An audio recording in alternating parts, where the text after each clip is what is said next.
In this lesson, we will work through a few different integrals, and what we're discussing is now that we've learned integration by parts, now that we've learned partial fraction decomposition, now that we've learned how to use a trigonometric substitution, let's look at different integrals and really discuss how we're going to evaluate them using different kinds of strategies. So let's jump into the first one together and see what our strategy is going to be.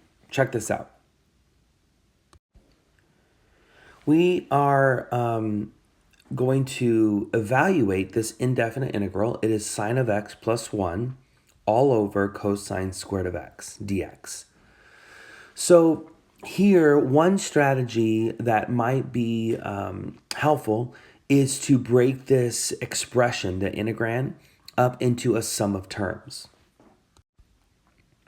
So if I rewrite this as the indefinite integral of sine of x over cosine squared of x plus 1 over cosine squared of x. Okay, let's put some type of grouping symbol around the integrand. All right, so there I split the expression up into a sum of terms. Of course, each of the terms have the same denominator, of course. And what I'll do now is I'll use some, fundamental trigonometric identities to rewrite each one of these. Like, for example, 1 over cosine, we know 1 over cosine is defined to be secant. So then this second term here can be rewritten as secant squared of x. And then here, sine over cosine is defined to be tangent. But you have cosine squared in the denominator. So this is really tangent times another 1 over cosine, which is secant. Let me write it like this. So I have sine of x, this is for the first term, over cosine x times, and then 1 over cosine of x. This is just the first term. This term here, sine of x over cosine squared of x. So you can see this is tangent by the quotient identity, and this here by a reciprocal identity is secant. And then we already talked about how the second term is secant squared of x. Of course, some more grouping symbols. And so I think we're definitely on our way here. All right. So then this is the indefinite integral of, I'm going to write this term first. So this is secant of x by a reciprocal identity. And then this sine of x over cosine x is tangent of x by a quotient identity. All right. Plus secant squared of x. And then dx. All right, so we know that we can integrate term by term. This right here, this secant x tangent x, basically this is the derivative of secant of x. So then we can write this as secant of x, and then plus, and then secant squared of x, this is the derivative of tangent. So we'll write plus tangent of x. Let's not forget our arbitrary constant c. So then this is the answer. And so in this example, this very first example, the idea is we did not need a u substitution. We did not need partial fractions. We did not need integration by parts or anything like that. All we needed to do is to rewrite in a clever fashion, rewrite the integrand as a sum of terms, and then we can use some of our foundational or fundamental trigonometric identities to rewrite the integrand and into something that is really, really familiar. This is really familiar here. Okay, so I hope that example was pretty clear. Let's look at another example. Check out this second example. It is the indefinite integral of x squared over the square root of 4 minus x to the 6th power, and then dx. I'm thinking of a couple different things here. I'm thinking a u substitution might work. I'm also thinking of a trig substitution. I think I'm going to go the trig substitution route, but let me for just a moment consider a u sub, just in case someone out there would like to make a u substitution. it would look something, it can look something like this. So if I say, let's say u equal x cubed. If I let u equal x cubed, that means, I'm going to say that implies that u squared is equal to x cubed squared, which happens to be x to the sixth power. Okay.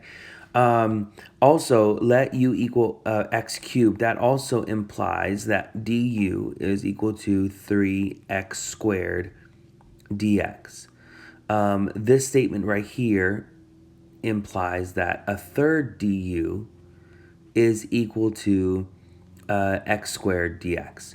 So I hope that you can see that you can rewrite this x squared dx as a third du, 1/3 du. And of course, you could put the 1/3 out in the front of the integral as a constant multiple. And then this denominator can be rewritten as the square root of 4 minus u squared. All right.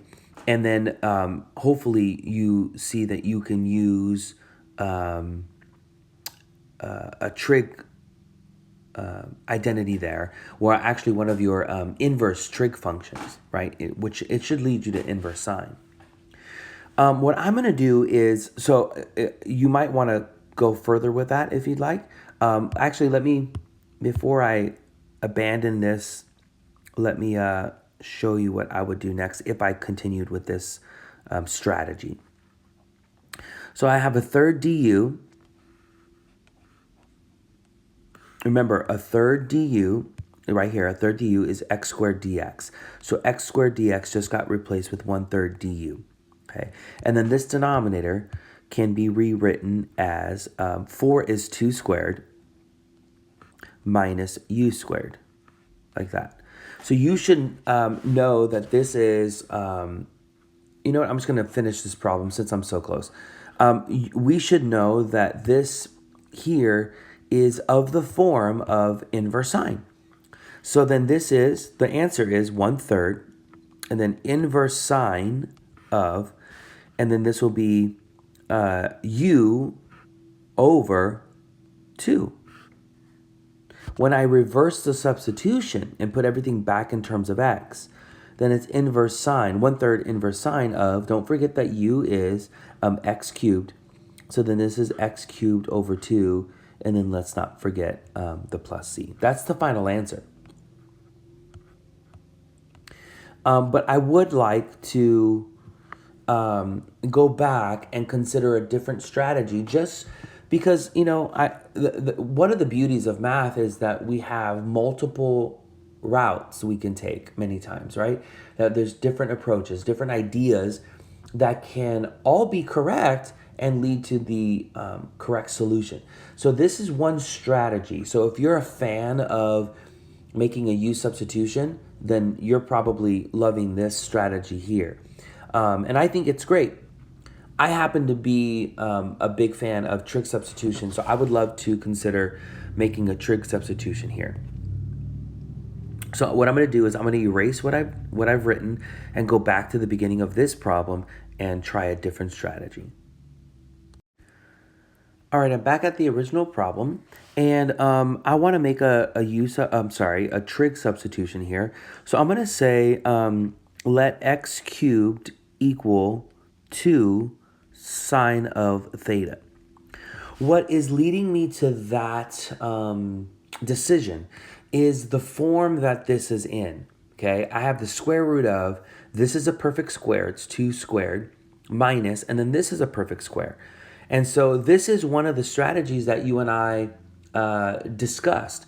We said that when you have an integrand that is of this form, the square root of something squared minus something squared, you know, then we said that consider the following substitution. Let x equal a sine theta, right? Where this here is a squared, and this is minus x, like that, you know, or minus x squared, rather. So whenever we identify this kind of pattern, then this trig substitution works. Okay, so in this case, x is the expression whose square gives you x squared. In other words, what do you square to get x to the sixth? I square x cubed, you know. What do you square to get 4? I have to square 2. So that's what made me choose x cubed and 2. All right. So what I'll do now is I'll differentiate both sides. That means 3x squared dx is equal to 2 cosine theta d theta, like that. Now, I don't have 3x squared dx. I just have 1x squared dx. So then I'll rewrite this then as x squared dx. I'll divide both sides by 3. X squared dx is equal to 2/3 times cosine theta d theta. Okay? All right, so let's go back to our integral now. Our integral then can be rewritten as x squared dx can be replaced with 2/3 cosine theta d theta. I'll put the 2/3 on the outside. And then here's cosine theta and then d theta, okay? And then this denominator is, now this is 4, so that's 2 squared, okay? I'll just maybe leave it as 4, minus, and then this is x to the 6th, which is the square of x cubed. So then it's the square of 2 sine theta. I hope you caught that. So this is x to the 6th. X to the 6th is the square of x cubed. And if x cubed equals 2 sine theta, therefore x to the 6th can be replaced with 2 sine theta quantity squared. Like that. All right, so let's simplify. Okay. So then I have 2/3 the integral of, oh, I forgot to close my square root. Sorry about that. I have cosine theta, d theta, and then I have the square root of 4 minus 4 sine squared of theta, like that. And what I'll do is I'll continue rewriting my integrand. What I'm going to do is factor out a 4 from this radicand. So then it's 4 times 1 minus sine squared of theta. Okay, close my radical. And this is 2/3 times the indefinite integral of cosine theta d theta. Now, the square root of 4 is 2. I can evaluate that. Times the square root of, now 1 minus sine squared of theta, that's a Pythagorean identity. 1 minus sine squared of theta is cosine squared of theta. Pythagorean identity. I can pull out this 2, but when I do, it's really 1 over 2. I could put it out in the front of the integral. 1/2 times 2/3. I'll simplify that in just a second. Now this is cosine theta d theta over the square root of cosine squared theta is cosine of theta. Okay. These 2's here divide out, leaving you with 1/3.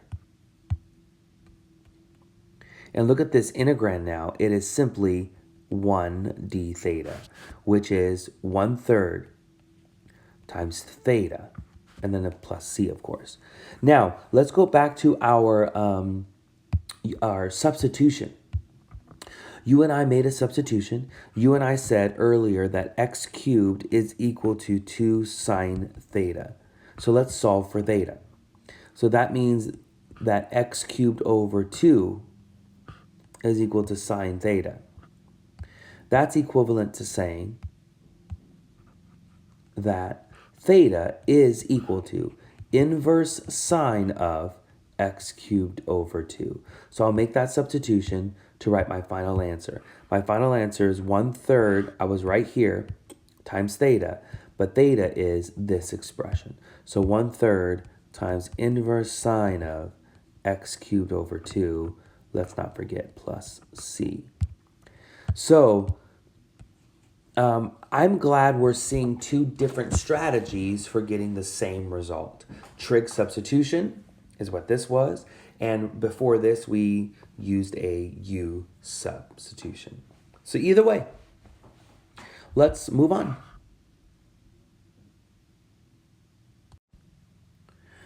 All right, we have the indefinite integral of 4 minus 3x squared all over x times x squared minus 4 dx. The first thing that comes to mind is partial fractions. Another thing that comes to mind is maybe a u sub. I think before doing the u sub, though, you might want to distribute this x in the denominator. Yeah. Because I think it becomes more clear how a u sub would work. I hope you're choosing u to be x cubed minus 4x, the denominator. This is if you plan to use a u sub. That would mean that du is equal to 3x squared minus 4 dx, quantity dx, which is exactly your, it's not exactly your denominator, your numerator. It's actually negative du is equal to positive 4 minus 3x squared dx. There. So then, so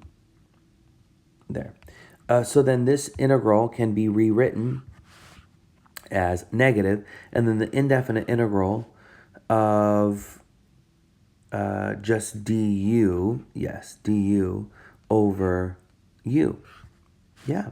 So then this is equal to negative, and then the natural log of u. The absolute value of u, really. All right. So this power here, or this coefficient rather, can be rewritten as a power, the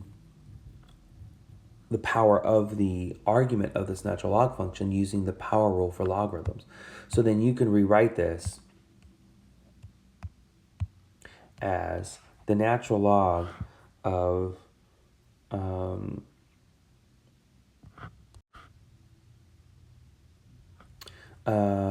you have this, you know what I mean? So then it is the natural log of 1 over u. So final answer can be rewritten as the natural log of the absolute value of 1 over, and then our u sub is the x cubed minus 4x. Of course, let's not forget the plus c. Okay. Very good. So I think this works.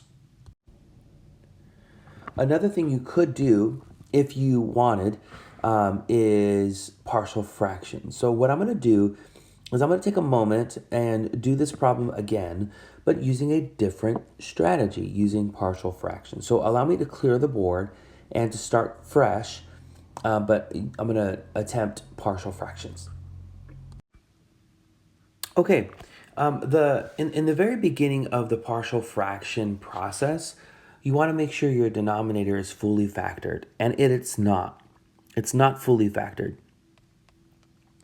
So the first thing I'm going to do is I'm going to fully factor my denominator.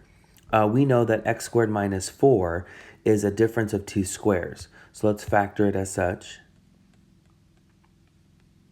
All right, so now the denominator is fully factored. I can set up my partial fraction process, okay?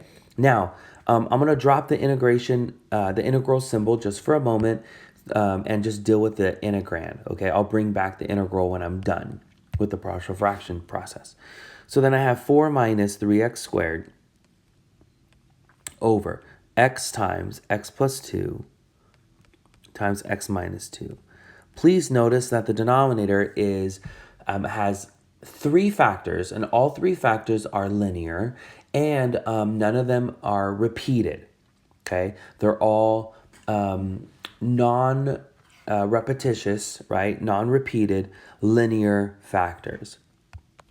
With that being said, I know the partial fraction must be the partial fraction decomposition must be set up like this. A over x plus b over x plus 2 plus c over x minus 2, like that. What I'll do is I'll multiply both sides by the entire LCD, which is x times x plus 2 times x minus 2. Both sides of this statement by this entire denominator. What that leaves me with on the left is just the numerator is equal to. The first term will be a times x plus 2 times x minus 2. The second term would be b times x minus 2. And then the third term would be c times x times, I'm just trying to fit it here, x plus 2. I barely fit it. All right. What I'm going to do is I'm going to try to use a strategy here, like a shortcut. But before I do, one thing you could do right now is you can distribute all of this. You can distribute this and distribute this and then combine like terms and create a system of equations, which we studied together. So that should lead you in the right direction. What I'm going to do instead, though, is I'm going to choose to plug something in for x that is really clever. So if I notice that if I plug in 0 for x, this entire term here gets wiped out. 0 times b times x minus 2, all of this is 0. Likewise, 0 times c times x plus 2, all of that is 0. All that will remain is a simple equation in terms of a, and I can solve for a. So I'm going to plug in 0 for 0 in for x. All right. I'm going to document that. Let x equal 0. All right, so let me move this up here. And what I get as a result is I have to plug 0 in on the left-hand side as well. So when I plug 0 in, I just am left with 4. So 4 is equal to, and let's do some math in our minds here. When I plug 0 in for x, this is 2 times negative 2, so that's negative 4a. Dividing by both sides by negative 4, I find that a is equal to negative 1. Now, so that's good. What I'm going to do next is I am going to choose something else for x. I notice that if I plug in, let's see, negative 2. If I plug in negative 2, I get negative 2 plus 2, which is 0. So this entire first term goes away. When I plug in negative 2, likewise, this last term is eliminated as well. And all I'll be left with is an equation in terms of b. So I'm going to go ahead and plug in negative 2. Let me document that. So let this time x equal negative 2. Now, when I plug in negative 2 for x here on the left-hand side, I get negative 2 squared, which is 4. Negative 3 times 4 is negative 12. 4 and negative 12 gives you negative 8. So the left-hand side will give you negative 8 is equal to. When I plug in negative 2 here, I get negative 2 minus 2, which is negative 4. Negative 4 times negative 2 b. So I get positive 8b. Got to be careful with our algebra, with our arithmetic. Dividing both sides by 8 gives me that b is equal to negative 1. Last but not least, this time around, I will plug something in for x so that all that remains is an equation in terms of c. So if I plug in positive 2, this entire term goes to 0. This entire term goes to 0. All that's left is an equation in terms of c. So I will do that now. Let x equal positive 2. All right. When I plug in positive 2 here, I get the same thing that I got before. 2 squared is 4. Negative 3 times 4 is 12. Negative 12. So if I get 4 and negative 12, which gives me negative 8 again. But over here, when I plug in 2, I get 2 times 2, 2 plus 2, which is 4. 4 times 2 is 8, so I get 8c. And dividing both sides by 8, I get c is equal to negative 1. All right, so now I know all of my coefficients. All right, so I am going to pick up right here. Okay, so I'm gonna allow me to shrink all of this just a little bit, if I can. So now I have that 4 minus 3x over x times x plus 2 times x minus 2. This is your integrand, remember? This is equal to negative 1 over x. I'm going to put this negative right here. So I'm going to say minus 1 over x plus 2 minus 1 over x minus 2. So if this is how your integrand can be rewritten, that means what we have is, going back to the integral now, the integral of negative 1 over x minus 1 over x plus 2 minus 1 over x minus 2, all of this dx. And we can integrate term by term, okay? So this is negative natural log of the absolute value of x minus the natural log of the absolute value of 1 over, not 1 over, excuse me, of x plus 2, absolute value of x plus 2, minus the natural log of the absolute value of x minus 2. I'll put plus c when I'm done simplifying. All right, so what I'm going to do is I am going to rewrite this. Let's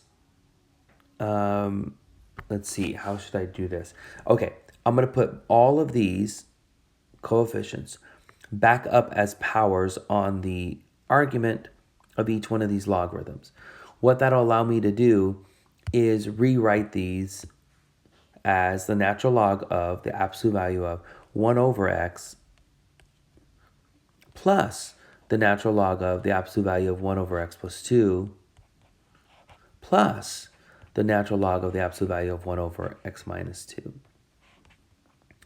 So I'm going to use now the product rule for logarithms to combine these two logarithms here. Well, actually, I can combine all three at the same time. Since all of them are being added, that means I can have one logarithm only, natural log of, and then the absolute value of the product of the arguments. So then it'll be 1 over x times x plus 2 times x minus 2, But, we already know that the natural log of that product is 1 over x cubed minus 4x, because this is just the factored form of your original integrand. There. And let's not forget the plus c. Okay, so in my opinion, the U substitution was faster, but it was cool to see the partial fraction decomposition. That's always fun for me. I hope you find it sort of, fun for you as well with all the algebra. It's kind of cool to see how both strategies work.